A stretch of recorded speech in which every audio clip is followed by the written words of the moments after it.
faaqi'un lawnuha tasurru an-naaziriin li taxoon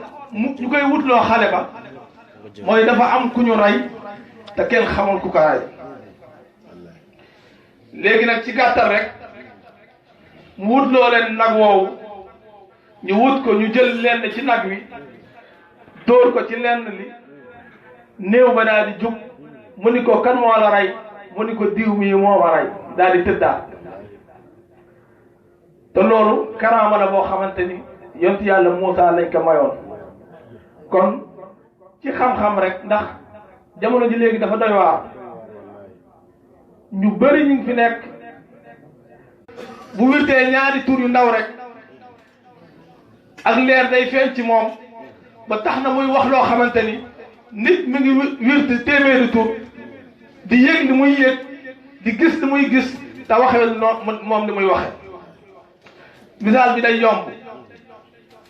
ci àdduna bi rek ñiy jëfandikoo sàngara am na koo xamante ni bu naanee benn kaas rek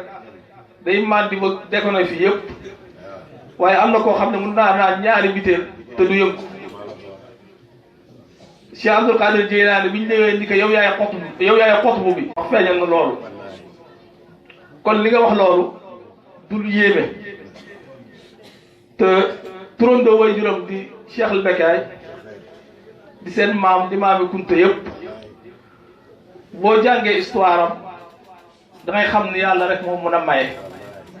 te di nga xam ne may na Kunta loo xamante ni kuñ ko puukaraan teel ci kërugu wilaaya yi rek dem bàyyi na foofu dañuy wax nag ni Cheikh Sidi Yaxya